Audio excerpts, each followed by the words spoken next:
Hello students, welcome to my YouTube channel the career editor. Students, आज हम आपको इस वीडियो के माध्यम से बताने जा रहे हैं class 11 unit 1 some basic concepts of chemistry में टॉपिक आपका है प्रॉपर्टीज ऑफ मैटर।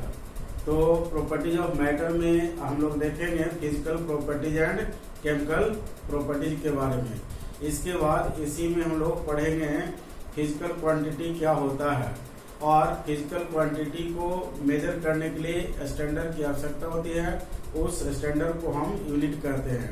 तो इन सभी बातों को पढ़ेंगे। स्टूडेंट्स, अभी तक अगर आप मेरे चैनल द कैरियर एडिटर को अगर आप सब्सक्राइब नहीं किए हैं तो सब्सक्राइब कर दें और वीडियो को लास्ट तक देखें बिना स्किप किए हुए।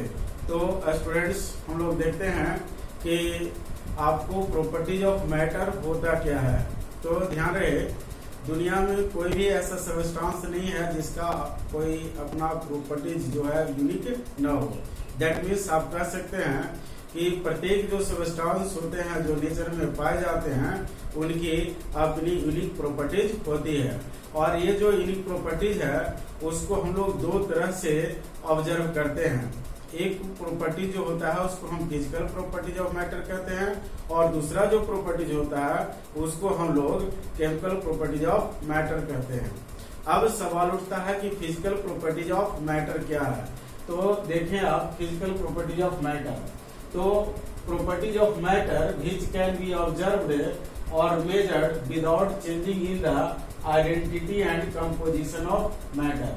आपको ये पॉइंट ध्यान रखना है कि आपको मैटर का वह गुण जो मैटर के आइडेंटिटी और कंपोजिशन में बिना बदलाव लाए हुए ऑब्जर्व किया जा सके या उसे मेजर किया जा सके, उसी को हम लोग कहते हैं फिजिकल प्रॉपर्टीज ऑफ मैटर। अब ये फिजिकल जो प्रॉपर्टीज ऑफ मैटर होते हैं इसमें आप उदाहरण के रूप में याद कर सकते हैं, जैसे कलर हो गया, एमपी हो गया, बीपी हो गया। एमपी मतलब melting point, BP means boiling point, density, order. These are the examples of physical properties. अब हम लोग देखते हैं केमिकल प्रॉपर्टी। तो केमिकल प्रॉपर्टी जो मैटर का होता है उसको हम लोग ऑब्जर्व या मेजर करते हैं with change in identity and composition of matter. That means substance अगर केमिकल चेंजिंग में जाता है, दैट मीन्स केमिकल रिएक्शन करता है, तो उसमें जो उसका चेंजिंग दिखेगा वह आपको कहलाएगा chemical properties of matter. Chemical properties of matter में हम एसिडिटी, बेसिसिटी, कंबस्टिबिलिटी, ईटीसी ये सभी पॉइंट्स को पढ़ते हैं। अब हम लोग स्टूडेंट्स देखते हैं फिजिकल क्वांटिटी। फिजिकल क्वांटिटी होता क्या है? तो आप देखें, फिजिकल क्वांटिटी जो होता है वह आपको वैसे क्वांटिटी होते हैं जिनको हम लोग मेजर कर सकते हैं। मतलब कि क्वांटिटी जिसको मेजर किया जा सके उसको हम लोग नाम देते हैं फिजिकल क्वांटिटी। अब फिजिकल क्वांटिटी में जैसे देखें length, mass, time, volume, density, temperature, momentum, pressure, these are the examples of physical quantity. अब आप देखें कि फिजिकल क्वांटिटी को हम लोग कैसे एक्सप्रेस कर सकते हैं। तो स्टूडेंट्स, फिजिकल क्वांटिटी को एक्सप्रेस करने के लिए हम लोग को दो पार्ट की आवश्यकता होती है। अब एक पार्ट उसमें होता है न्यूमेरिकल पार्ट और दूसरा पार्ट जो होता है उसको यूनिट कहते हैं। अब जैसे आप एग्जांपल से देखें कि मान लिया जाए कि एक रस्सी है, रोप है, उसका लेंथ अगर 6 मीटर है तो इस 6 मीटर में दो पार्ट है। एक 6 जो है वो रिप्रेजेंट कर रहा है न्यूमेरिकल पार्ट को और मीटर रिप्रेजेंट कर रहा है आपको फिजिकल यूनिट ऑफ ये जो यूनिट ऑफ फिजिकल क्वांटिटी जो होते हैं उसका। तो यूनिट जो आपका होता है लेंथ का वो मीटर होता है। तो यहाँ मीटर बता रहा है यूनिट ऑफ लेंथ ऑफ ए रोप। अब यहाँ जो लेंथ है ये फिजिकल क्वांटिटी है।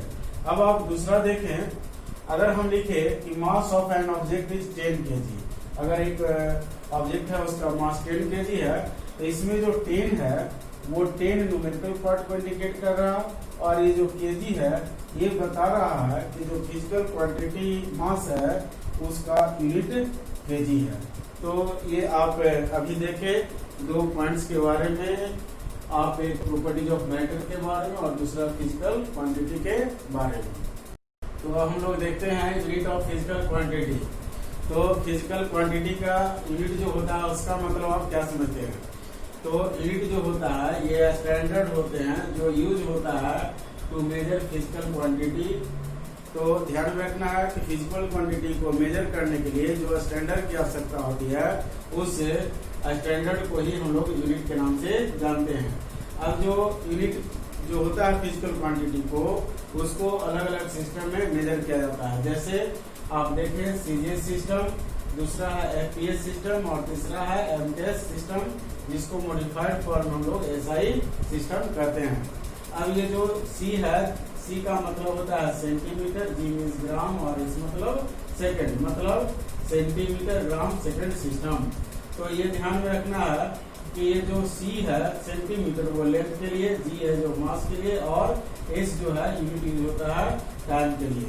इसी तरह से लेंथ मास टाइम के लिए यहाँ जो एफ है वो फुट और पी पाउंड और एस सेकंड को रिप्रेजेंट करता है। इसी तरह से लेंथ मास और टाइम के लिए एम का मतलब हो जाएगा आपका मीटर और मीटर जो होगा ये आपको लेंथ के लिए हो गया, मास के लिए किलोग्राम, तो ये हो जाएगा के और टाइम के लिए सेकेंड। और ये जो सेकेंड वाला में आप देखे थे उसमें लेंथ के लिए फुट और मास के लिए पाउंड और टाइम के लिए सेकेंड। इस तरह से आपको ध्यान में रखना है।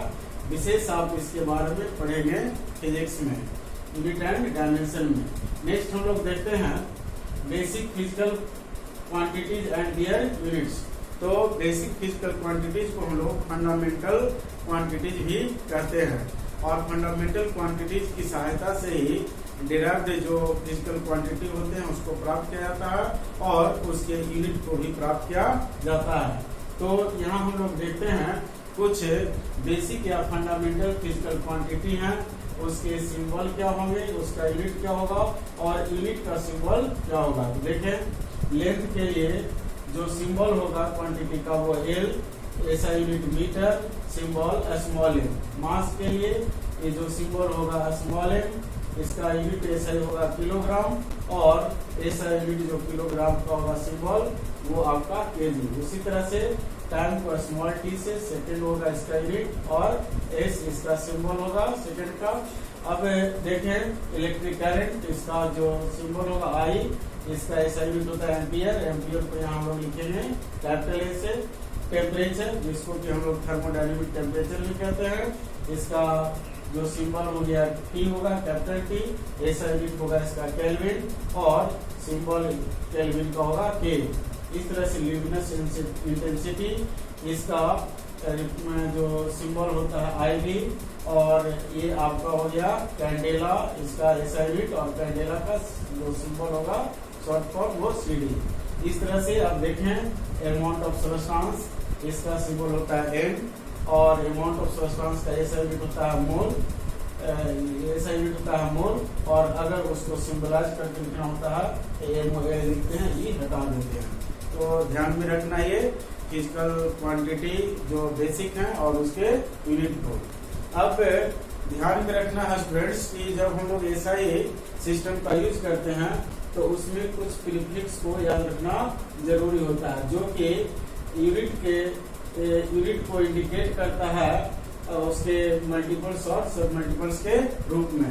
दैट मीन्स यूनिट के मल्टीपल और सब मल्टीपल्स को इंडिकेट करने के लिए हमें प्रीफिक्स की आवश्यकता होती है और वो प्रीफिक्स आपको जानना जरूरी है, क्योंकि ये प्रीफिक्स अगर आप याद रखते हैं तो यूनिट कन्वर्शन में आपको मदद करेगा उसके न्यूमेरिकल वैल्यू को कन्वर्ट करने में, और ये बहुत ही जरूरी है। तो ध्यान रहे कुछ यहाँ टेबल में इंडिकेट किया गया है मल्टीपल, उसके बाद सब मल्टीपल्स जो है प्रीफिक्स और सिंबल। तो देखें इधर ये जो है सब मल्टीपल्स में आ जाएंगे यहाँ से ऊपर की ओर, और इसके नीचे जो आ जाएंगे वो मल्टीपल में आएंगे, ऊपर सब मल्टीपल्स नीचे मल्टीपल्स। तो देखें हम लोग तो देखते हैं 10⁻⁴ जो है 24, इसको ऑक्टो कहते हैं, सिंबल वाई। 10⁻⁻1 को हम लोग कहते हैं जेप्टो, सिंबल जेड। 10⁻18 को ऑटो, सिंबल ए। 10⁻15 को फेम्टो, सिंबल स्मॉल ए। 10⁻12 पीको, स्मॉल पी। 10⁻9 नैनो, इसको हम लोग n से इंडिकेट करते हैं सिंबल, 10⁻⁻6 इसको माइक्रो पढ़ते हैं। आपको ये म्यू से इंडिकेट करते हैं, 10⁻³ को हम लोग मिली लिखते हैं इसको स्मॉल m से, 10⁻² को सेंटी लिखते हैं इसको c से, 10⁻⁻1 को डेसी लिखते हैं इसको d से सिंबलाइज करते हैं। 10⁻1 हो या सिंपली 10 हो उसको डेटा कहेंगे, da सिंबल होगा इसका। 10⁻2 को हेक्टो कहते हैं, सिंबल h होगा। 10⁻3 को किलो कहते हैं, इसका सिंबल k होगा। 10⁻6 को मेगा कहते हैं, सिंबल कैपिटल M होगा। 10⁻9 को जीगा पढ़ते हैं और इसका सिंबल आपको कैपिटल G होगा। 10⁻12 जो है इसको टेरा कहते हैं, सिंबल कैपिटल T। इस तरह से 10⁻15 जो है इसको पेटा कहते हैं, सिंबल कैपिटल P। 10⁻18 को एक्सा कहते हैं, सिंबल कैपिटल E। 10⁻21 इसको जीटा कहते हैं, सिंबल कैपिटल Z। और 10 जो आपको 24 है उसको योटा कहते हैं, सिंबल कैपिटल Y। तो ध्यान रहे स्टूडेंट्स, ये पॉइंट्स को आप ध्यान में रखेंगे, ये आपको फिजिक्स में भी काम देगा और केमिस्ट्री में भी काम देगा। और न्यूमेरिकल वगैरह बनाएंगे तो आपको मल्टीपल और सब मल्टीपल्स की आवश्यकता होती है, और अगर ये आपको याद रहेगा तभी आप कन्वर्शन कर प्रॉब्लम को सोल्व कर सकते हैं, अन्यथा आप नहीं सोल्व कर पाएंगे। तो ध्यान रखें स्टूडेंट्स, ये टॉपिक भी आपके लिए काफी इम्पोर्टेंट है, बहुत ही फंडामेंटल टॉपिक है। तो स्टूडेंट्स आज के इस वीडियो में यही तक, मिलते हैं फिर अगले वीडियो में।